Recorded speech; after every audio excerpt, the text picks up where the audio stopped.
I learned a lot from you. We stopped 10 minutes before we are running out for some coffee. So yes, we do have time for questions. Who can I give the microphone? Who has a question? Come on. We don't have coffee. Are you guys, can I go? Any? Oh, there we go.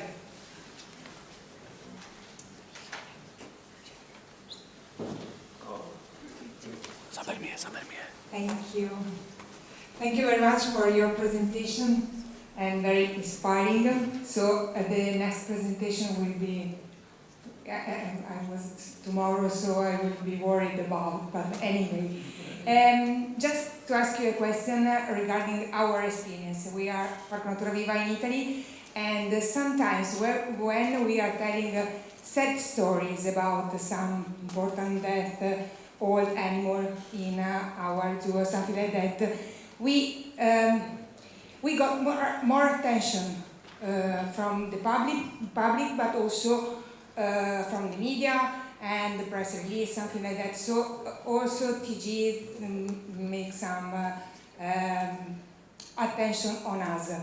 In which way can you explain this aspect? Because sad stories sometimes are well received than good stories. Thank you.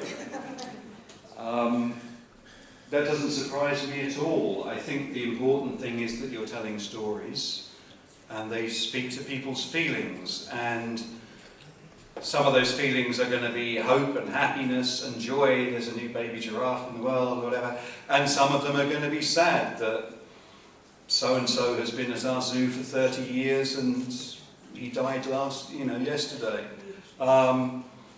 The important thing is their stories, the important thing is they speak to people's feelings, and it's not a surprise at all that you're going to get responses from both the happy feelings and the sad feelings.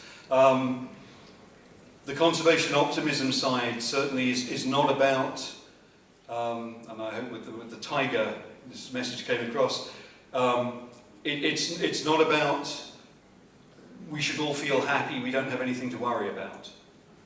The point of conservation optimism is that there's hope. And this is, I think, is what Julian was saying. I'll throw the mic over there in a minute.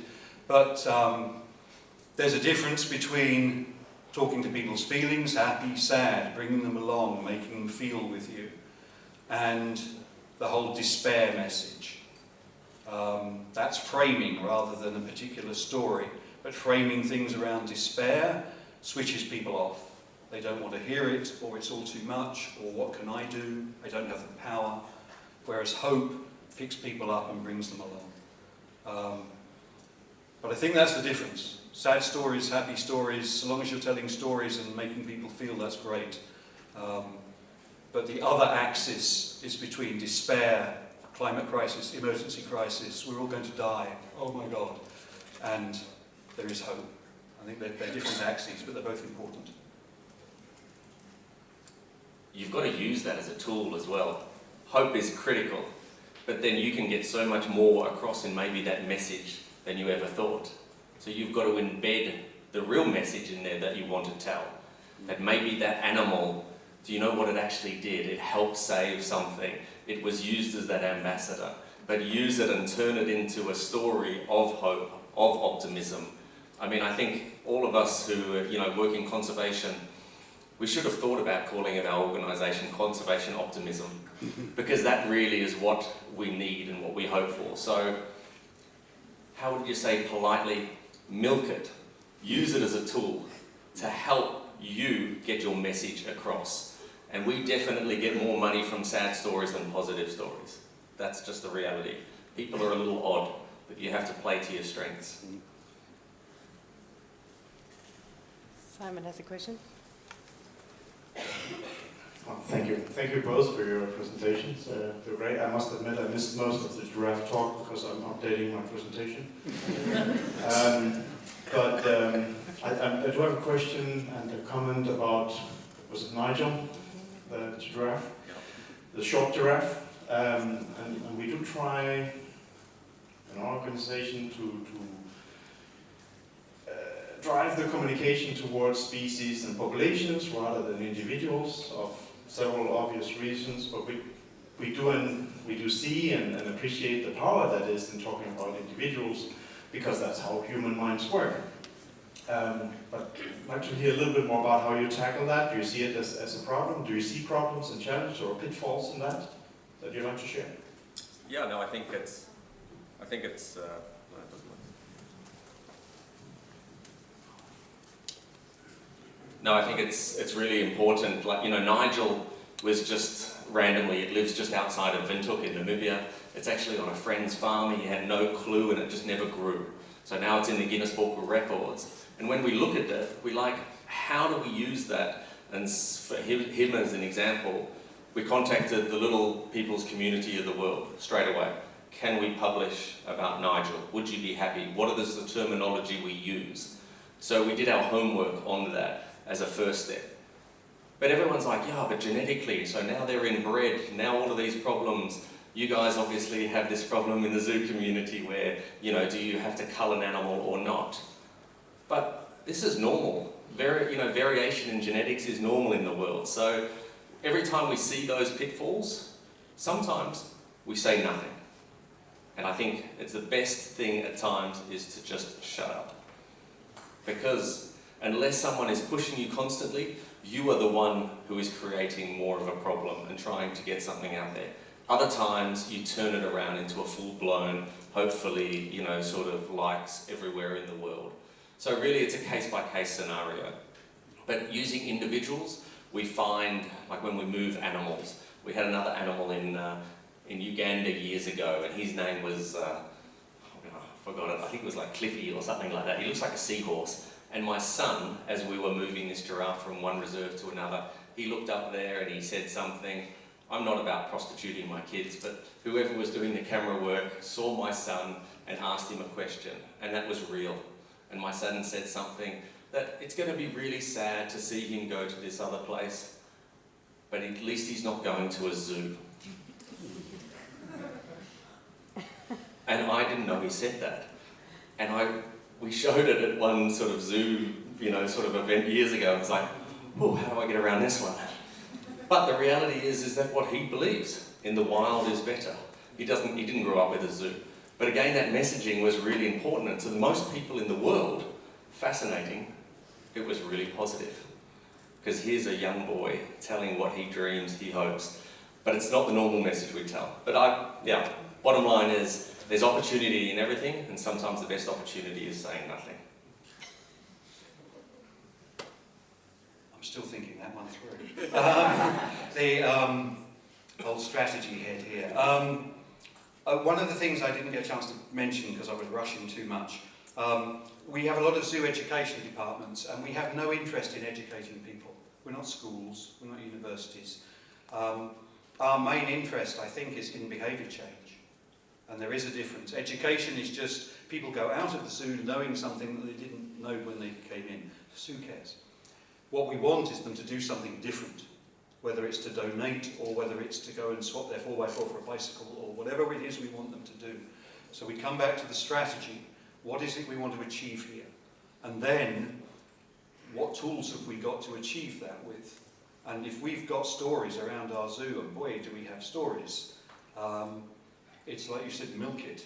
How are we going to use those tools to be very clear? We want people to be much more conscious about when they're buying palm oil, for example, or not. Or just keep an eye out for the sustainable palm oil logo if that's a decision we've made, whatever.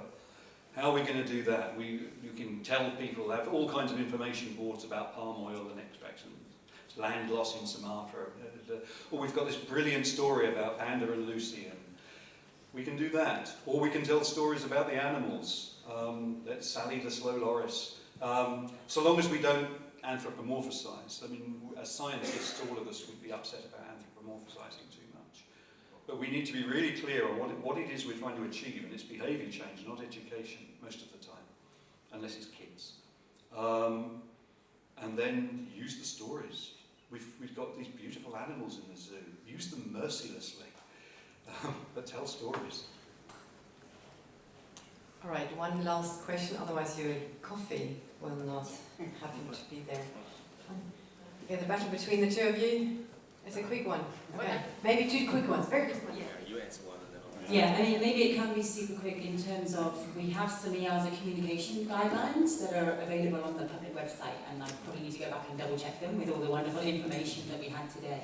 But just to indicate that as a resource, and it does address things like, should we name individual animals or not, and the differences around that, and give some really nice additional guidance on some of the tricky topics that we've been raising. So just to say, really enjoyed the talk, and we have some EASA support as well out there.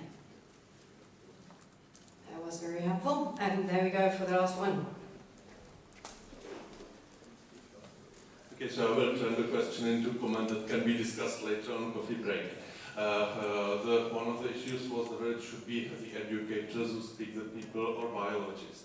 And I have to say one experience from the palm oil campaign here in Czech Republic, it only started working after I started speaking about it as a biologist, because people want to hear it from the biologist.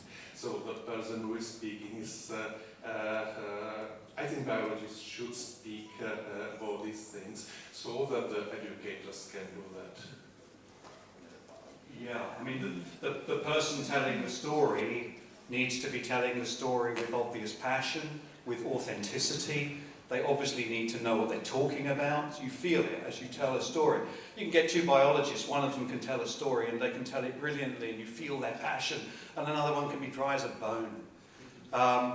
I don't think it matters. I don't think there is a discussion about whether we have biologists telling the story or educators telling the story. We need really good storytellers telling the story.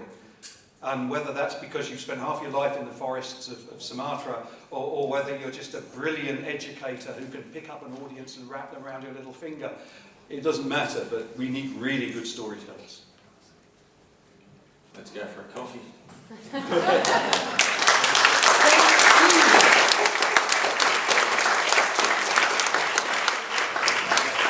Okay, the next session will start at 10:30. Have fun with your coffee.